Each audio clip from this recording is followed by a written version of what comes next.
My husband's brother stole my jewelry. My mother-in-law blamed me until the pawn shop called. At 9:17 on a Monday morning, a pawn shop owner asked me whether I had given my husband's brother permission to sell a sapphire necklace that had belonged to my grandmother. I remember the exact time because I had been staring at the clock above my desk, waiting for my first client meeting to begin, while trying not to think about the argument that had consumed my entire weekend. My mother-in-law had spent 2 days telling anyone who would listen that I was a liar. My husband had spent those same 2 days asking me to apologize for accusing his brother, and I had spent most of Sunday night wondering whether staying quiet would be easier than insisting on the truth. Then the pawn shop called. But the story did not begin with that phone call. It began 48 hours earlier with an empty velvet case on the floor of my bedroom closet. My name is Claire Bennett. At the time, I had been married to Ethan for 7 years. We lived in a renovated craftsman house outside Columbus, close enough to his parents that Sunday dinners were treated less like invitations and more like standing obligations. Ethan was kind, patient, and dependable in most parts of our life. He remembered how I took my coffee. He changed the oil in my car before I thought to ask. When I worked late, he left dinner covered on the stove and a lamp burning in the hallway. But where his family was concerned, kindness often became avoidance. His mother, Diane, had built the family around one unspoken rule. Keeping the peace meant protecting her younger son, Ryan, from the consequences of whatever he had done. Ryan was 32, charming when he needed something, wounded when anyone questioned him, and permanently one opportunity away from the success he believed the world owed him. Over the years, he had tried real estate, online retail, cryptocurrency consulting, custom furniture, and a mobile car detailing business. Every venture ended with unpaid bills and a new explanation. Diane called him ambitious. I called him expensive, although only in the privacy of my own thoughts. The jewelry was not a secret. My grandmother Evelyn had raised me after my mother died, and when Grandma passed, she left me the pieces she had collected over a lifetime. None of them were the kind of jewelry celebrities wore behind security guards. Their value came from age, craftsmanship, and memory. There was a sapphire necklace my grandfather had given Grandma on their 20th anniversary, a diamond bracelet my mother had worn in the only formal photograph I had of her, a pair of antique earrings, an emerald ring, and a small gold locket with 3 generations of faded photographs inside. Grandma had been practical. She kept receipts, appraisals, insurance records, and handwritten notes describing where each piece came from. 6 months before she died, she made me sit at her kitchen table while she explained every document. "Pretty things make people careless," she had said. "Love them, but keep records." I did. The collection was insured and stored in a bolted safe behind a panel in our bedroom closet. I wore one piece at a time for birthdays, anniversaries, and family events, then returned it to its case. Only Ethan and I knew the safe code, or so I believed. That Saturday, Diane and Robert were celebrating their 40th wedding anniversary at our house. Their own kitchen was being remodeled, and Diane said a restaurant would feel impersonal. I agreed to host before remembering that Diane's idea of a family dinner involved 26 people, coordinated flowers, printed menus, and an inspection of the silverware. By noon, my house was full. My sister-in-law brought desserts. Robert carried in folding chairs. Ryan arrived late with no food, no gift, and an explanation about traffic that did not match the clear highway visible from our front windows. He spent most of the afternoon drifting between rooms, offering help that never required him to remain in one place. At around 2, the upstairs guest bathroom faucet began leaking. Ryan announced that he could fix it. Ethan was outside arranging tables, and I was trying to keep a sauce from burning, so I thanked him and pointed him toward the linen closet. The guest bathroom was across the hall from our bedroom. I did not think about that until later. The dinner itself went well. Diane cried during Robert's toast. Ryan told a funny story about their first apartment. We took photographs beneath strings of lights in the backyard. By 10, the last guests were leaving, and by 11, Ethan and I were carrying glasses into the kitchen. I went upstairs to change and decided to return the diamond bracelet I had worn. The closet panel was not fully closed. That was the first thing I noticed. The second was that the safe door was resting against the frame instead of locking into place. For one confused second, I thought Ethan had opened it. Then I saw the velvet cases scattered on the floor. The bracelet was still on my wrist. The sapphire necklace was gone. So were the emerald ring, the antique earrings, the gold locket, and a small velvet pouch containing loose stones Grandma had saved from 2 damaged pieces. I called Ethan. He came upstairs expecting me to ask for help carrying something. When he saw the open safe, his face changed. We checked every case twice.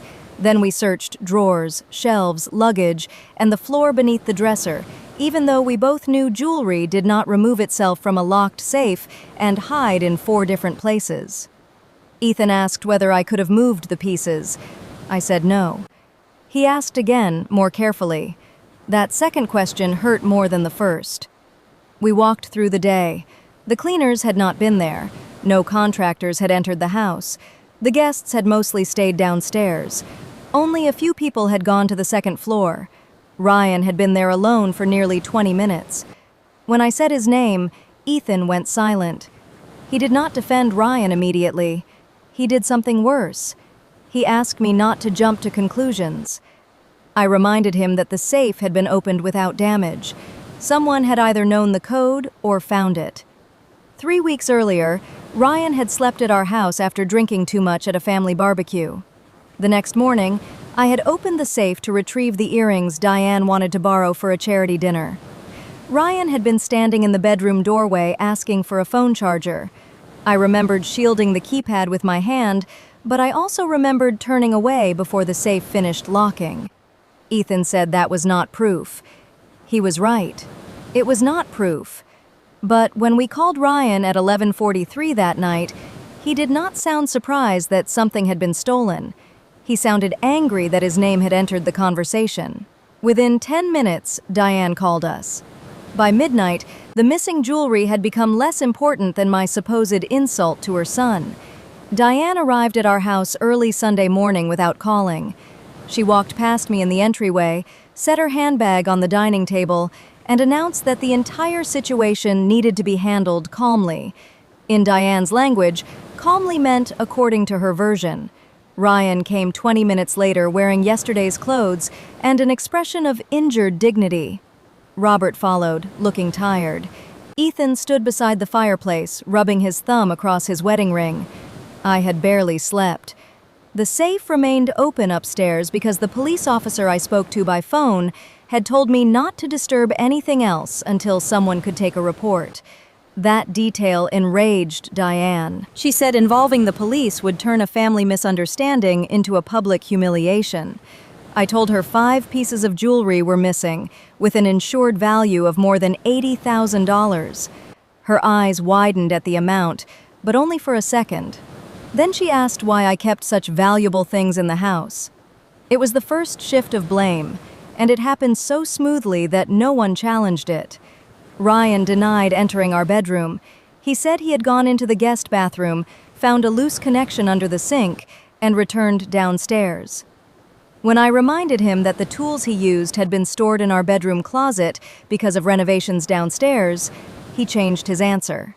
He said he had stepped into the closet only long enough to find a wrench. Then he looked at Ethan, not me, and said he would never steal from his own brother. The wording stayed with me. He did not say he would never steal from me. I asked whether he had seen the safe. Diane interrupted before he answered. She said my question sounded like an interrogation, and that Ryan did not have to prove his innocence simply because I disliked him. I had never told Diane I disliked Ryan. I had refused to invest $20,000 in his car detailing business the previous year. From that moment onward, she had treated financial caution as a personal attack.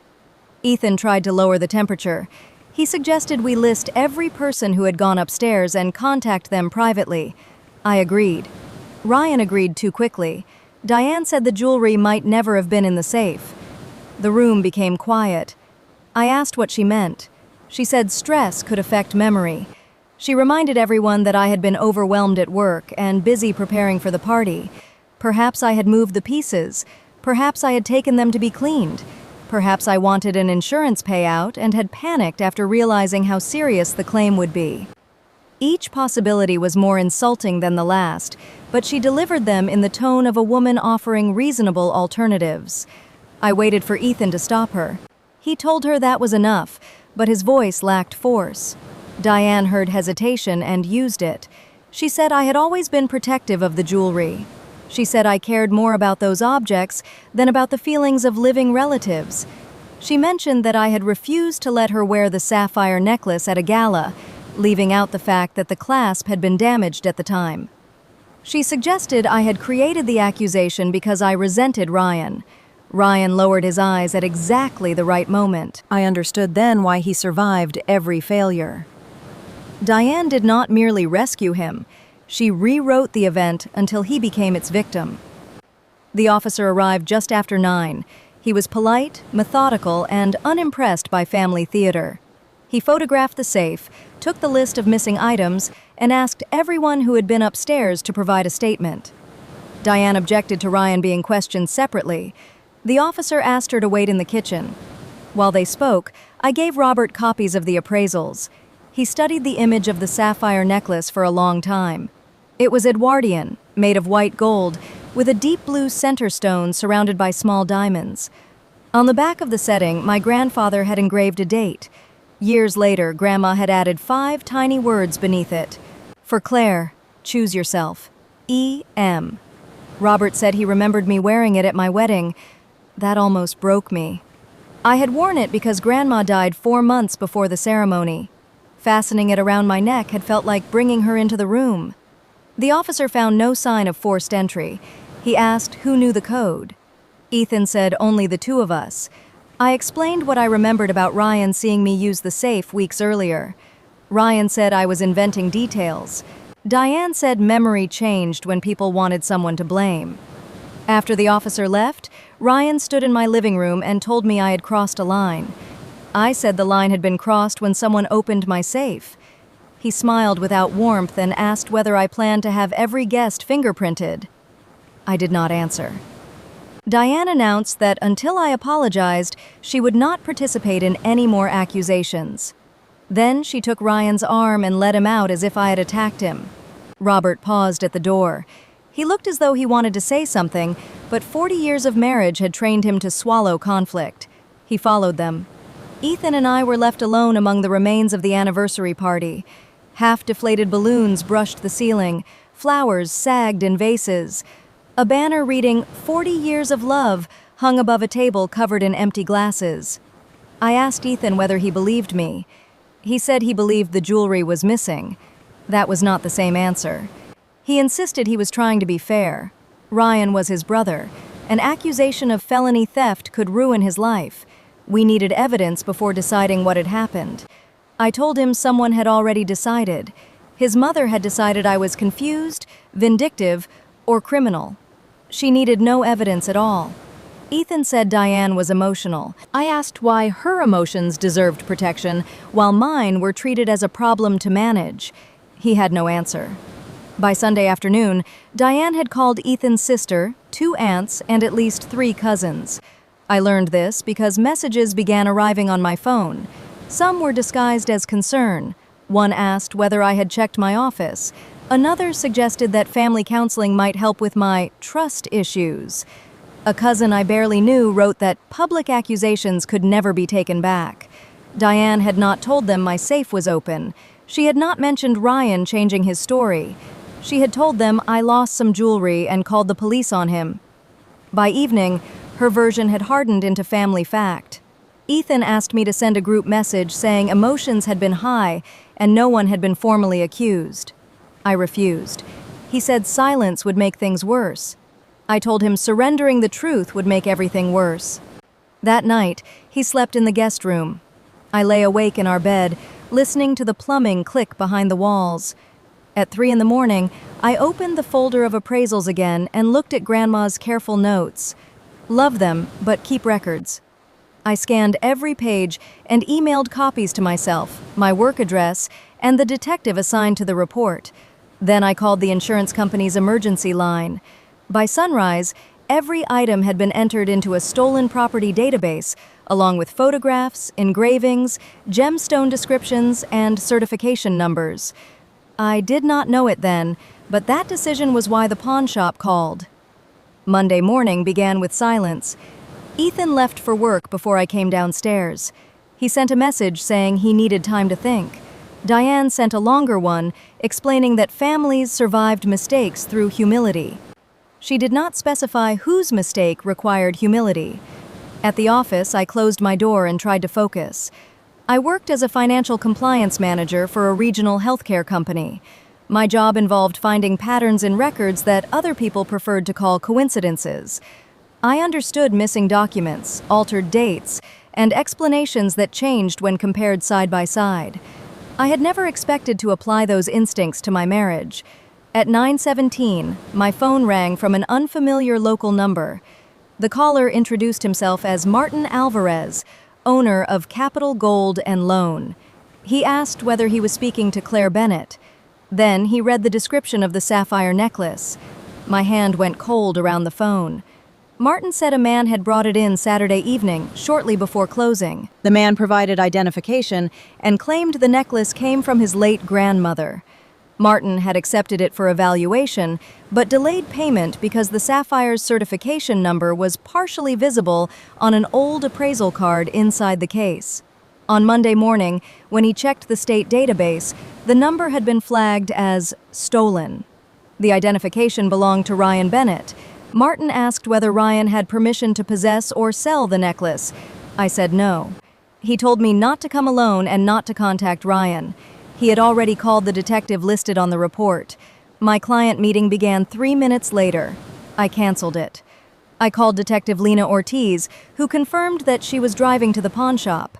She asked me to bring the original appraisal documents and any photographs showing the engraving. I called Ethan next. He answered on the second ring, sounding distracted. I told him the pawn shop had the necklace. I told him whose identification had been used. For several seconds, I heard only office noise behind him. Then he asked whether I was certain. It was the third time in 2 days that he had responded to a clear fact by questioning my certainty. I repeated Martin's name and address. Ethan said he would meet me there. The pawn shop sat between a laundromat and a tax preparation office in a strip mall I had driven past dozens of times. Its windows were covered with metal grills. Inside, glass cases held watches, rings, coins, and tools. Martin was in his 60s, with silver hair and a careful way of speaking. He led Detective Ortiz, Ethan, and me into a back office. The necklace lay on a square of black cloth. Seeing it there felt worse than seeing the empty case. The necklace had always existed in places connected to my grandmother: her dressing table, the bank box she used when I was young, my wedding, my safe. Under the pawn shop's fluorescent light, it looked exposed and strangely small. I turned it over with gloved hands and showed Detective Ortiz the engraving. For Claire, choose yourself. E.M. Martin produced the intake paperwork. Ryan had signed his full name. He had allowed his driver's license to be scanned. He had written that the necklace was inherited property and agreed that he had legal authority to sell it. Then Martin showed us the security footage. At 6:38 on Saturday evening, while guests were eating anniversary cake in my backyard, Ryan had entered the pawn shop wearing the same pale blue shirt visible in our party photographs. He carried a reusable grocery bag. He removed my necklace, earrings, emerald ring, and gold locket from inside a folded kitchen towel. The camera caught his face clearly. It also caught him laughing. Martin explained that Ryan wanted immediate cash. When Martin said the necklace required authentication, Ryan became impatient. He agreed to leave the 4 pieces and return Monday. The loose stones were not on the intake sheet. Neither was my mother's bracelet, which I had been wearing. Ethan watched the video twice. The first time, his face went pale. The second time, something inside him seemed to collapse. Detective Ortiz asked Martin for copies and arranged to take the jewelry into evidence. She told me the pieces could not be returned until they were processed, but the documentation was strong. She asked whether Ryan had access to anything else of value or any financial information. I thought about the afternoon he stayed in our house after the barbecue. I thought about my desk, where we kept household statements. I thought about Ethan's small construction consulting company, which Ryan occasionally helped with on temporary jobs. Ethan and I looked at each other. He understood the question at the same moment I did. We left the pawn shop just before noon. In the parking lot, Ethan apologized. He said he should have trusted me. He said seeing Ryan on the video made him sick. I wanted the apology to repair something. Instead, I heard all the places where it stopped. He was sorry Ryan had done it. He was sorry the evidence proved me right. But he had not yet apologized for leaving me alone while his mother dismantled my character. He had required a time-stamped video before offering me the loyalty he had given Ryan for free. I told him we needed to secure our accounts before confronting anyone. We drove to the bank in separate cars. By 2, we had changed online passwords, frozen our credit files, canceled a business card Ryan had once been authorized to use, and requested 6 months of statements. The business card showed charges Ethan did not recognize: cash advances, hotel rooms, electronics, and payments to an online sports book. The total was $18,740. Ethan stared at the printed statement until the numbers stopped being abstract. Ryan had not made a desperate, impulsive choice during the party. He had been taking from us for months. At 3:26, Diane called. She had learned about the pawn shop from Ryan. He had called her before calling a lawyer. She did not begin with an apology. She asked Ethan what we had told the police. Ethan put Diane on speakerphone in the bank parking lot. Her voice arrived already sharpened for battle. Ryan had admitted taking the jewelry, she said, but there were circumstances we did not understand. He had debts. He was frightened. He intended to return the pieces before I noticed. The pawn shop had not even paid him, so technically nothing had been sold. Every sentence attempted to reduce the size of the act. I reminded her that he had opened a safe, removed 4 heirlooms, lied about inheriting them, and signed a legal declaration claiming ownership. Diane said I was using dramatic language. I asked what language she preferred for stealing. She ignored me and told Ethan that Ryan could go to prison if we continued cooperating. She said one terrible decision should not define his entire life. I thought of the messages she had sent our relatives. In less than 24 hours, she had been willing to define me as unstable, dishonest, and vindictive based on nothing more than Ryan's denial. Now that there was video, paperwork, and a trail of unauthorized charges, she had discovered compassion for human complexity. Ethan told her the police already had the evidence. We could not make it disappear. Diane said families made problems disappear all the time. That sentence changed the conversation. Detective Ortiz had advised us not to contact Ryan, but Diane was contacting us. I ended the call before she could say more and saved the recording from our car's system. Then I forwarded it to the detective. Ethan objected. Not strongly, but enough.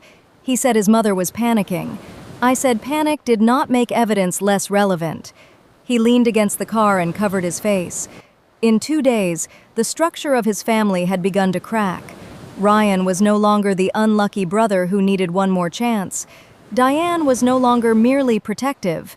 Each new fact revealed a system that had survived because everyone agreed not to name it. We went home and searched our records. The business credit card charges were only the beginning. Ryan had used a company fuel card for personal travel. 2 client reimbursements had been redirected into an account Ethan did not recognize. A laptop listed as damaged on a job site had been sold online. Small amounts had been disappearing for nearly a year, buried beneath legitimate expenses. I created a spreadsheet. It was what I knew how to do when the world became chaotic. Dates went in one column, amounts in another, supporting documents in a third. By dinner, the suspected total had reached $31,000. Ethan sat across from me at the kitchen table, surrounded by statements. He said Ryan had been handling receipts during a period when Ethan's office manager was on medical leave. He had trusted him. I did not point out the irony. At 7, Robert arrived alone. He looked 10 years older than he had at the anniversary dinner. He said Diane was at home with Ryan. A lawyer had advised Ryan not to speak to us, but Diane believed she could persuade Ethan to tell the detective there had been a misunderstanding. Robert asked to see the footage. Ethan showed him the copy Detective Ortiz had allowed us to view through a secure link. Robert watched his younger son unwrap the necklace, smile at the clerk, and sign the form. He did not speak for a long time. Then he asked whether the pawnshop had received any other items from Ryan. The question was too specific. I asked why. Robert told us Diane's diamond brooch had disappeared 6 months earlier. She believed she lost it at a hotel during a wedding. They filed no insurance claim because she felt embarrassed. 2 antique watches had also vanished from a drawer in Robert's study. One belonged to his father. Diane had never mentioned any of that when accusing me of misplacing my jewelry. Robert called her from our kitchen. He asked her to check the small safe in their bedroom and describe what was inside. She resisted, then complied. We listened as drawers opened and metal scraped. Her breathing changed. Several envelopes of cash were missing. So was a strand of pearls she had inherited from her mother. For the first time, Diane's certainty failed. Robert asked Ryan where the items were. We heard shouting in the background, then a door slammed. Diane returned to the phone and said now was not the time to interrogate him. Even with her own safe open and her own heirlooms gone, she moved instinctively to protect him. Robert ended the call. He sat at our table with his hands folded and told us a story none of us had heard. 3 years earlier, he had found a notice from a casino in Ryan's car. Ryan owed nearly $40,000. Diane had used money from their retirement account to settle part of it.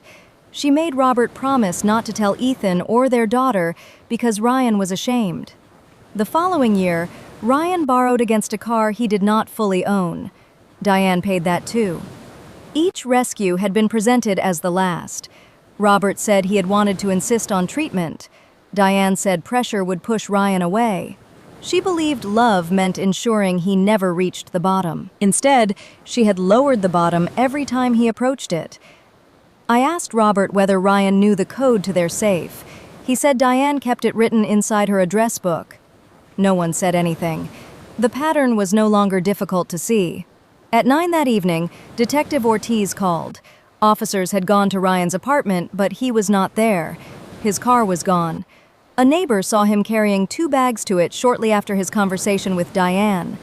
The detective asked whether anyone had warned him that police were coming. Ethan and I looked at Robert. Robert closed his eyes. Diane had not only defended Ryan, she had given him time to run. Ryan was arrested the next morning at a motel 70 miles away. Police found him because he used the business credit card to pay for the room. In his car, they recovered Diane's pearls, one of Robert's watches, several pieces of jewelry that belonged to people we did not recognize, unopened electronics, and almost $6,000 in cash. They did not find my loose stones or Diane's brooch. Ryan claimed the property had been given to him. By then, the claim had become a habit rather than a defense. Detective Ortiz asked us to identify what we could. 2 additional victims emerged within days.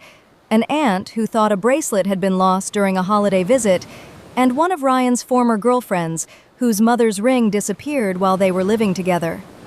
The police began treating the case as a pattern of theft and fraud rather than a single-family dispute. Diane treated that expansion as evidence of persecution. She called Ethan repeatedly. When he stopped answering, she came to our house. I saw her through the doorbell camera standing on the porch with a casserole dish, as though baked pasta could return the family to a version in which no one asked difficult questions. I did not open the door. She left the dish on the welcome mat and sent Ethan a message saying I was isolating him. The accusation was almost impressive. Ryan had stolen from his parents, his brother, his former girlfriend, and me. Yet Diane still found a way to position me as the dangerous outsider. Ethan wanted to visit her. I did not forbid him. I told him that if he went, he needed to understand she would ask him to choose. Not between Ryan and prison, because that decision belonged to prosecutors, but between the truth and the old family agreement. He said she was his mother. I said I was his wife. The words hung between us, simple and impossible. He went. While he was gone, I packed a suitcase. I did not do it as punishment. I did it because the house no longer felt secure, and because I could not keep waiting for Ethan to discover whether I deserved his loyalty. My friend Maya Patel, an attorney I had known since college, had offered me her guest room. She specialized in civil litigation, not criminal law, but she understood evidence, boundaries, and the importance of changing locks. I left Ethan a note asking him not to share my location with his family. Then I took the diamond bracelet from my wrist, placed it in a bank safe deposit box, and drove to Maya's house. Ethan called just after midnight. The visit with Diane had gone exactly as I predicted. She asked him to tell police that Ryan had permission to borrow items from our house. She said if the family presented a united account, the charges could be reduced. When Ethan refused, she cried. Then she accused me of forcing him to abandon his brother. Ethan said he finally told her the theft was Ryan's fault. I asked what happened next. He admitted that he also told her he would speak to me about dropping the matter. There it was again, his reflex to offer my boundary as the price of peace. I told him I was staying with a friend. He became frightened. He said leaving was an extreme response and that he was trying to manage an impossible situation. I said the situation was only impossible because he believed everyone needed to remain comfortable while I absorbed the damage. He asked whether I wanted a divorce. I did not answer because I did not know. For 7 years, I had thought the strongest parts of our marriage were the quiet ones: routine, reliability, the absence of cruelty. But crisis had exposed a weakness hidden inside that peace. Ethan could be loving when love did not require confrontation. The moment loyalty had a cost, he looked for a compromise. Some things cannot be compromised. Either I had stolen my own jewelry, invented an accusation, and targeted an innocent man, or Ryan had robbed me and Diane had slandered me to protect him. There was no middle position that preserved everyone's dignity. Maya helped me make a list of immediate actions: new locks, separate passwords, a complete credit review, formal notice to Ethan's company that Ryan had no authority, a preservation letter covering security footage, messages, financial records, and family communications. She also told me to stop arguing with Diane. People like her use conversation as a shredder, Maya said. Every fact goes in, something unrecognizable comes out. It was one of the few long remarks anyone made to me that week, and it was accurate. I muted the family group chat. The next day, Detective Ortiz returned 4 of my jewelry cases after processing them. The jewelry remained in evidence, but the cases had fingerprints matching Ryan's. On the lining beneath the sapphire necklace, technicians also found a small smear of blood. Martin remembered Ryan cutting his thumb on a broken clasp while removing the pieces at the counter. The evidence no longer depended on interpretation. Ryan's attorney contacted the prosecutor about a plea. Diane responded by creating a new story. According to her, I had told Ryan he could borrow the jewelry as collateral for a short-term business loan, then changed my mind after an argument. She claimed to have heard us discuss it at the anniversary party. She gave that statement to Ryan's lawyer. She also repeated it to relatives. There was one problem. At the time Diane claimed the conversation occurred, I was in the backyard giving a toast in front of 26 guests. The entire toast had been recorded on 3 phones. Ryan was visible near the kitchen door, nowhere close to me. When Maya learned about Diane's statement, she smiled for the first time since I arrived. Not because it was funny, because Diane had stopped merely expressing an opinion. She had placed a provably false story into a legal proceeding. The prosecutor did not charge Diane immediately. Instead, Detective Ortiz invited her to clarify her statement. Diane brought an attorney. For almost a week, she refused to speak directly to me. That did not stop her from speaking about me. The family group chat became a quiet battlefield. Diane posted old photographs of Ryan as a child. She wrote about compassion, mental health, and the danger of destroying a person for mistakes made under pressure. None of those messages mentioned the people he had robbed. I remained silent. Silence changed when it stopped being surrender. Before the pawnshop called, my silence allowed Diane's version to fill every gap. After the evidence emerged, silence became refusal. I did not need to convince relatives who considered video footage less important than preserving Sunday dinner. Several contacted me privately anyway. Ethan's sister Melissa apologized. She admitted that Diane had told her I could not remember the last time I saw the jewelry. An aunt forwarded messages in which Diane called me unstable and suggested I had staged the theft for insurance money. A cousin sent a screenshot of Ryan asking to borrow cash 3 days before the anniversary party. I saved everything. Maya organized the messages into folders. She explained that a civil defamation claim might be possible, but litigation would be slow, costly, and emotionally draining. I was not interested in punishing Diane for every cruel sentence. I wanted the false story stopped, my property returned, and the financial damage repaired. Then, Diane entered our house while I was away. The doorbell camera showed her arriving at 2:14 on Thursday afternoon. Ethan was at a client site. She used the emergency key we had given her years earlier and remained inside for 37 minutes. When Ethan returned, the home office had been disturbed. The folder containing printed credit card statements was gone. So was an old tablet Ryan had used when helping with company receipts. Ethan called me before calling his mother. That detail mattered. I told him to leave the room untouched and contact Detective Ortiz. For once, he did not ask whether there might be another explanation. Officers recovered the folder from Diane's car that evening. She said she had taken it to help Ryan's lawyer understand the charges. She claimed the tablet belonged to Ryan. Company records showed Ethan had purchased it. Diane was not arrested, but the detective warned her that removing potential evidence could lead to charges. Her lawyer arranged for the items to be returned and advised her to stop contacting witnesses. The incident also pushed Ethan into action. He changed every lock. He removed his mother from the list of people authorized to enter the house. He sent a written statement to the family saying Ryan had stolen the jewelry, used company funds without permission, and been identified on video. He said I had done nothing wrong and asked everyone who received false claims about me to disregard them. It was the statement I had needed on Sunday. Arriving on Thursday did not make it meaningless. It also did not erase the days before it. Ethan asked me to come home. I said I was not ready. He began seeing a therapist who specialized in families affected by addiction. Through those sessions, he started describing patterns he had once considered normal. Ryan wrecked a car at 19, and Diane pressured Robert to report it stolen so insurance would pay. Ryan took money from Melissa at 24, and Diane called it a loan. Ryan failed to complete work for one of Ethan's clients, and Ethan redid it without telling anyone because exposing Ryan would upset their mother. The jewelry theft was not the beginning. It was simply the first time the family's method collided with someone unwilling to participate. Meanwhile, Robert hired a forensic accountant. What the accountant found changed the scale again. For 4 years, Ryan had been using online access to move small amounts from a joint savings account Diane shared with Robert. Diane knew about some withdrawals, but not all. Ryan had also opened a line of credit using Robert's personal information. The balance was more than $60,000. When confronted, Diane admitted she had discovered the account months earlier. She had hidden the notices because Robert's blood pressure was high, and she feared the stress would harm him.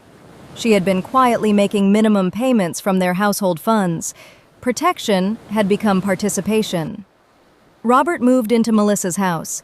He did not announce a separation, but he removed his financial documents, changed account access, and asked Diane to communicate through attorneys about money. 40 years after promising to share a life, he learned that his wife had been managing a private disaster beneath their marriage. The second safe belonged to Diane. After the police documented what was missing, Robert opened a small inner compartment they rarely used. Inside, beneath old passports, he found a stack of pawn tickets. Some were 2 years old. Diane said she had never seen them. The tickets listed jewelry, watches, electronics, and coins. A few had been redeemed. Most had not. One included my loose stones. Ryan had taken them to a different shop months before stealing the necklace. That made no sense until I checked the appraisal photographs carefully. The pouch found in my safe on Saturday had looked familiar, but I had not opened it in almost a year. I had trusted its weight and position. Ryan must have taken the stones during the barbecue visit, then returned the empty pouch after filling it with inexpensive glass pieces. Saturday's theft had not been his first entry into my safe. It had been his second. The discovery felt like a violation inside a violation. He had stood in our bedroom, watched me enter the code, returned later, tested what he could remove without detection, and then waited for another opportunity. This was not panic. It was planning. The prosecutor withdrew the preliminary plea offer. Ryan remained in county jail because his motel trip and Diane's warning made him a flight risk. Through his attorney, he offered to identify where the remaining property had gone in exchange for reduced charges. The sapphire necklace, earrings, emerald ring, and locket were secure in evidence. The loose stones had been sold through a dealer who claimed not to know they were stolen. Diane's brooch had been melted for its gold and stones. Robert's second watch had been traded to cover a gambling debt. Objects that had survived generations disappeared in weeks once they entered Ryan's hands. People sometimes describe theft as a financial crime, as if value can be restored through a check. Money could compensate for metal and gemstones. It could not reproduce the scratches made by my grandmother's fingers on the locket clasp. It could not return the brooch Diane's mother wore on her wedding day. It could not rebuild trust after someone carried family history into a shop and exchanged it for cash. Ryan understood market price. He did not understand value. His attorney proposed restitution funded by the sale of Ryan's car and equipment from his failed businesses. The amount would cover only part of the losses. The prosecutor asked each victim for an impact statement. Writing mine forced me to separate anger from fact. I described finding the safe open. I described the public accusations that followed. I explained why the necklace mattered and how the theft affected my ability to feel safe in my own home. I wrote that Ryan's actions continued after the property was taken because he watched his mother attack me and said nothing. That last part was the hardest. If Ryan had confessed when confronted Sunday morning, the case would still have been serious, but the emotional destruction might have been smaller.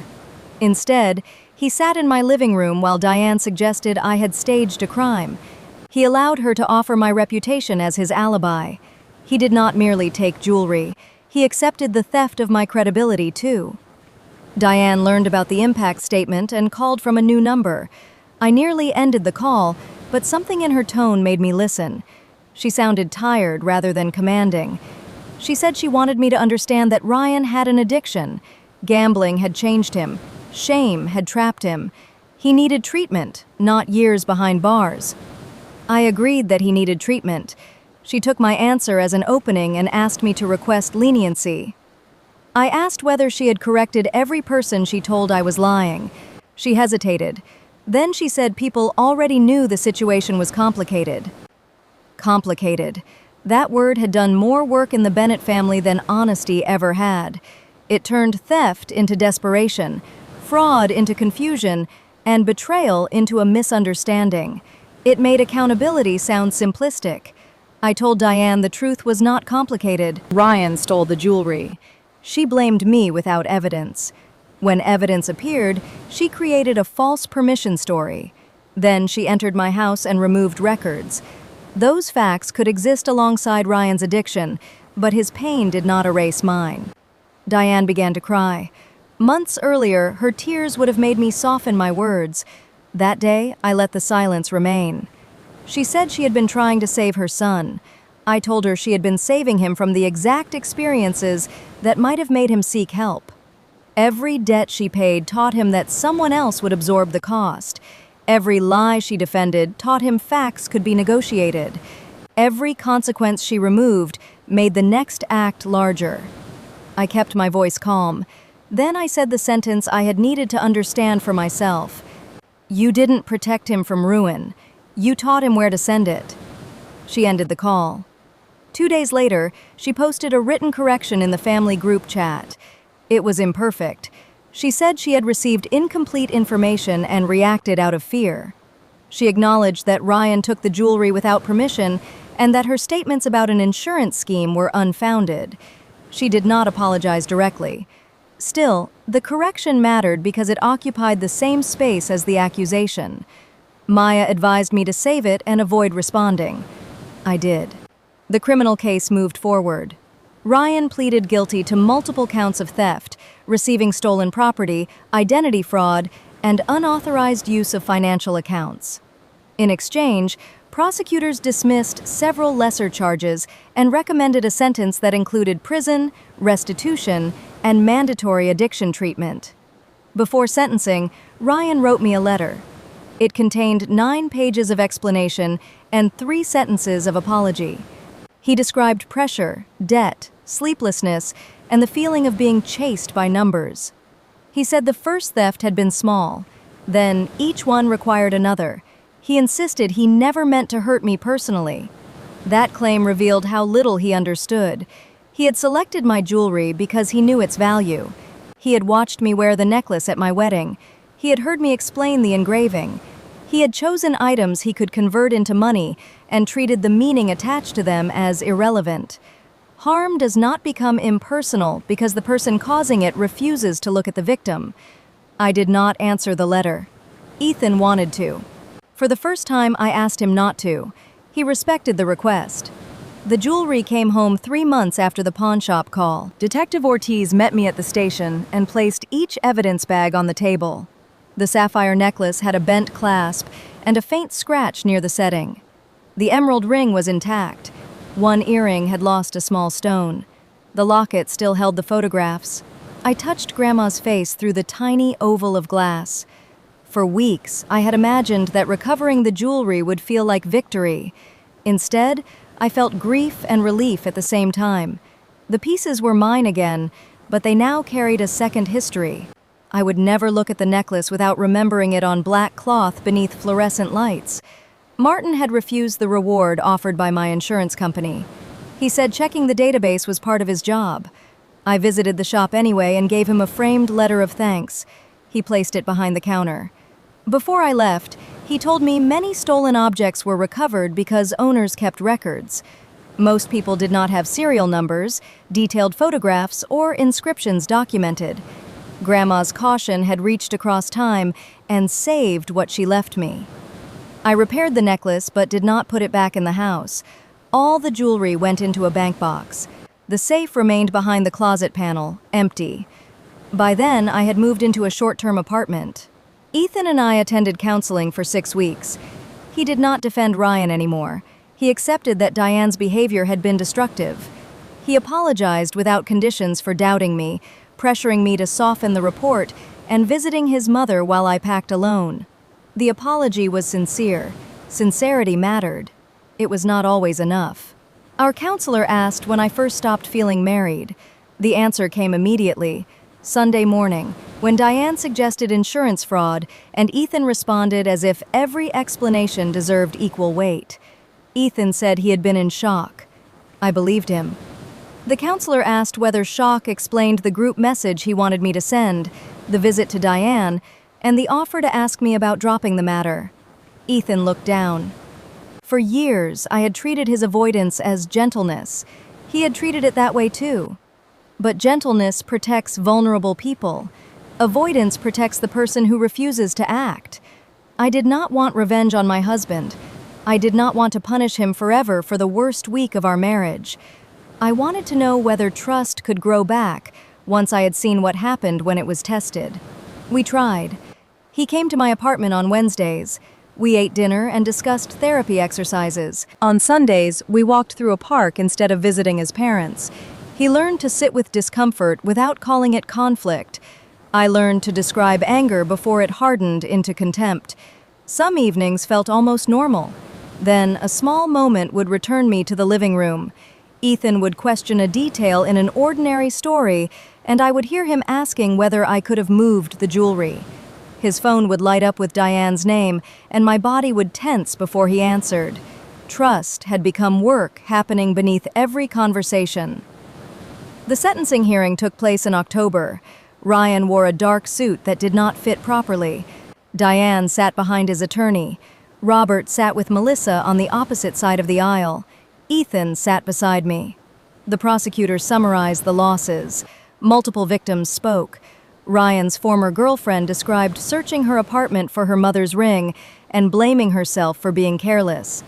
Robert explained the credit account opened in his name. Diane did not speak. When my turn came, I read the impact statement without looking at Ryan until the final paragraph. I said, accountability was not the opposite of compassion. Accountability was the boundary that made change possible. Ryan had received years of rescue, secrecy, and second chances. None had stopped him. I hoped the court would impose a consequence he could not transfer to someone else. Ryan cried. I did not know whether the tears came from remorse, fear, or both. The judge sentenced him to 5 years, with the possibility of supervised release after serving a substantial portion if he completed treatment and maintained good conduct. Restitution orders covered the identified victims. The judge also prohibited him from contacting me directly. Diane gasped when the sentence was announced. Outside the courtroom, she approached Ethan and me. For a moment, I expected another accusation. Instead, she looked at the necklace resting against my collarbone. I had chosen to wear it. Her eyes moved from the sapphire to my face. She said she was sorry. Only 3 words. No explanation. No request. I thanked her for saying it. Forgiveness did not arrive with the apology, but the truth finally stood between us without disguise. That evening, Ethan and I returned to my apartment. We sat on the balcony while traffic moved below. He said the family could heal now that the case was over. I knew then that our marriage would end. Not because he had said something cruel, because he still imagined an ending where the old shape returned after everyone served the appropriate punishment and made the correct apology. I did not want the old shape. The old shape was what allowed the theft to happen. I filed for divorce 2 weeks later. Ethan did not fight me. He asked whether there was anything he could do to change my mind. I told him he had already changed in ways that would make his future relationships healthier. I meant it. His growth was real.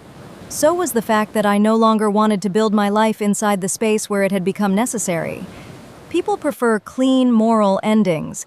They want villains punished, marriages saved, heirlooms restored, and apologies accepted. Life rarely arranges itself so neatly. Ethan was not a villain. He was a man who loved me and failed me at the moment love required courage. Perhaps another couple could have survived that failure. Perhaps we might have survived it under different circumstances. But I had spent my childhood learning that security could vanish quickly. Grandma became my home after my mother died.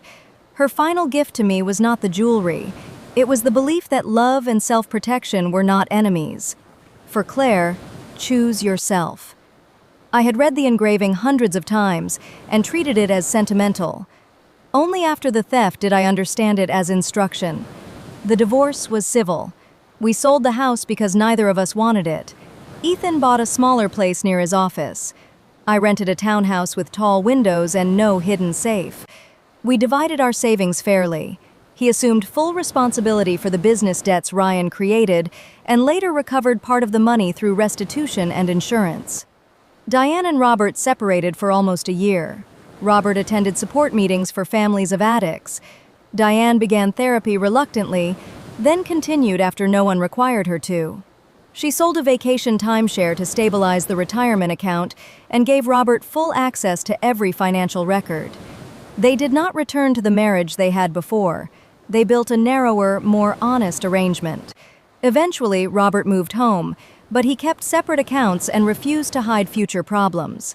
Diane stopped managing Ryan's legal affairs except through approved channels. When he called from prison asking for money beyond what his account permitted, she said no. The first time she did it, she called Melissa afterward and cried for an hour, but she still said no. My relationship with Diane remained distant. We exchanged birthday messages and saw each other at 2 family events after the divorce. She never again asked to borrow jewelry. One afternoon, almost a year after sentencing, I received an envelope from her. Inside was a photograph from my wedding. Grandma's sapphire necklace rested at my throat, and Ethan was looking at me as if the future had no shadows. Diane had written a note on the back. She said the photograph belonged to me. She also said she understood now why the necklace could never be just an object. Her mother's brooch had not been recovered, and the loss taught her what she should have understood before blaming me. I placed the photograph in a drawer. Her grief did not erase what she did. but I no longer needed to reject every truth simply because it came late. Maya and I started a small volunteer program through a local legal aid organization. Twice a year, we held workshops for older adults about documenting valuables, protecting financial information, and recognizing exploitation by relatives. I told participants to photograph heirlooms, record serial numbers, secure identity documents, and review accounts regularly. I never used Ryan's name. The story did not need him to be useful. At the first workshop, a woman in her 70s waited until everyone else left. She said her grandson had been taking small amounts from her checking account. Her daughter insisted he was only borrowing it. The woman felt guilty for considering a police report. I recognized the shame in her face. I told her protecting herself was not betrayal. Asking for help did not mean she stopped loving him. It meant love would no longer require her to disappear. She returned the next week with bank statements. That felt more like justice than the courtroom had. As for the jewelry, I began wearing it again. Not often, not carelessly, but I refused to let Ryan turn every piece into evidence that stayed locked away. I wore the emerald ring to dinner with friends. I wore the earrings to Maya's wedding. I carried the locket in my pocket on the day I signed the final divorce papers. On what would have been my 9th anniversary, I wore the sapphire necklace to a museum fundraiser. I went alone. Several people complimented it. I thanked them without explaining the history. Near the end of the evening, I stood in front of a glass display containing objects recovered from a 19th century shipwreck. Each item had survived water, pressure, darkness, and time. The placard described restoration as a process of careful cleaning that preserved marks of damage, instead of pretending they had never existed. I touched the repaired clasp at the back of my neck. For a long time, I had believed healing meant returning to who I was before the safe opened. The woman before the theft trusted peace because she had not yet been asked what it cost. She confused being included in a family with being protected by one. She believed love would announce itself clearly in a crisis. I did not want to become her again. I wanted to keep what she had valued while knowing what she had not. The necklace was not unchanged.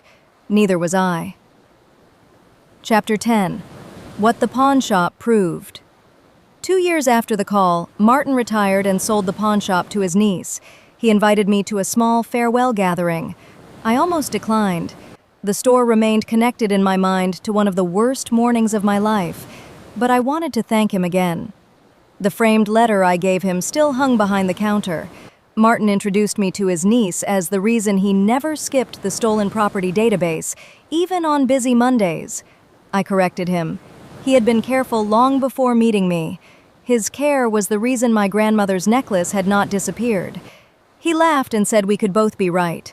Before I left, he handed me a copy of the original intake photograph. The police had returned the business records after the case closed. In the image, the necklace lay on black cloth beside a small card bearing Ryan's false claim of inheritance. For a second, anger rose as sharply as it had the first time. Then I noticed something I had missed. The necklace was turned over. The engraving was visible. For Claire, choose yourself. Ryan had placed the words face up while claiming the necklace belonged to him. The irony would have seemed too obvious in a novel. In life, people often expose the truth while believing no one is looking closely enough to read it. I kept the photograph, not beside my wedding picture or Grandma's letters. I placed it in the folder for our legal aid workshops. When I spoke about documentation, I showed the room how an engraving, an appraisal number, and a clear photograph connected an object to its owner. I explained that records turned memory into evidence. But privately, I understood that the pawn shop proved something else. Before Martin called, truth had felt strangely fragile. Diane repeated her version with confidence. Ryan denied everything. Ethan asked for patience. Relatives treated certainty as a personality trait, rather than a relationship to facts. I began to understand how a person could know what happened and still feel pushed out of reality by a room full of people choosing a more comfortable story. The call did not create the truth. It made the truth expensive to deny. Once the video appeared, every person revealed what mattered most to them. Robert chose investigation. Melissa chose apology. Ethan eventually chose honesty, though later than our marriage could bear. Diane chose protection, until protection threatened to destroy everything she had left. Ryan chose excuses, until the court removed the choice. And I chose myself. Not dramatically. There was no single moment when strength arrived. I chose myself in a series of small administrative acts. I filed the report. I scanned the appraisals. I froze the accounts. I saved the messages. I refused the group apology. I packed the suitcase. I read the impact statement. I signed the divorce papers. I opened the bank box and wore the necklace again. People often imagine courage as confrontation. Sometimes courage is documentation. Sometimes it is declining to argue with someone committed to misunderstanding you. Sometimes it is accepting an apology without returning access. Sometimes it is loving a person and leaving anyway. Ryan became eligible for supervised release after serving a little more than 3 years. Through his counselor, he sent one final request asking whether I would participate in a restorative justice session. The program allowed victims to speak directly with offenders in a structured setting. I considered it for several weeks. Maya said either choice could be healthy. Ethan, whom I now spoke to only occasionally, said he would understand if I refused. Diane did not contact me. I agreed on the condition that Ryan could not ask for forgiveness and could not use the meeting to change his legal obligations. We met in a plain room at the correctional facility with a counselor between us. Ryan looked older. Prison had removed the polished charm he once used to move through family crises. He spoke carefully, as though he had learned words could no longer be thrown into a room without consequence. He said treatment helped him understand entitlement. He had believed his fear justified whatever stopped it temporarily. Because the family always rescued him, he began to experience other people's property as available resources. If someone loved him, he assumed they would eventually accept the loss. It was the most honest thing I ever heard him say. I asked why he let Diane accuse me. He looked at the table. He said once she began, her story felt like another resource. He used it because it was available. The answer was ugly, but it was true. I told him the jewelry had been recovered, but our family would never be. His theft revealed weaknesses that had existed for years, yet revealing damage was not the same as causing all of it. Diane was responsible for her lies. Ethan was responsible for his hesitation. I was responsible for what access I allowed afterward. Ryan apologized without explaining. I accepted that he was sorry. I did not forgive him in the way he once understood forgiveness. There would be no restored relationship, no holiday invitations, no opportunity to prove I trusted him by becoming vulnerable again. Forgiveness, if that was what I felt, meant I no longer carried the daily wish for him to suffer. It did not mean the safe reopened. After the meeting, I drove to the cemetery where Grandma was buried. The air smelled like cut grass and rain. I sat beside the stone and told her the story aloud, beginning with the anniversary dinner and ending with the correction, the trial, the divorce, and the workshop. I felt slightly foolish, but I kept speaking. When I finished, I took the necklace from its case and fastened it around my neck. The sapphire rested just below my collarbone, cool at first, then warm against my skin. Grandma had spent years teaching me practical things: how to compare contracts, how to keep emergency money, how to notice when an apology contained a request, how to leave a room without slamming the door. As a child, I thought her caution came from fear. Now I knew it came from love. She did not teach me that everyone would be trustworthy. She taught me that I could trust myself when they were not. On the drive home, sunlight broke through the clouds and flashed across the sapphire. For once, the necklace did not remind me of the open safe, the pawn shop, or the courtroom. It reminded me of Grandma's kitchen table and her handwriting in the margins of every appraisal. Pretty things make people careless. She had not been warning me only about jewelry. Family can be a pretty idea. Marriage can be a pretty promise. Peace can be a pretty word. If we admire them without looking closely, we may ignore the mechanisms that keep them shining. We may call silence loyalty. We may call enabling love. We may call doubt fairness, because the truth demands more courage than we plan to spend. I still believe in family. I still believe in marriage. I still believe in peace. But I no longer believe any of them should require a person to surrender what she knows. The pawn shop recovered my necklace. The call recovered something else. It returned my version of events to me before a louder family could bury it. It showed me that truth leaves records even when people erase context. It taught me that evidence can open a door, but walking through it remains a choice. My mother-in-law blamed me because blame was easier than seeing the son she had protected. My husband doubted me because certainty would have forced him to confront the family he loved. Ryan stole from me because years without consequences taught him that everything could become collateral. Each of them made a choice. In the end, so did I. I chose the report over the apology they wanted. I chose a boundary over a restored appearance.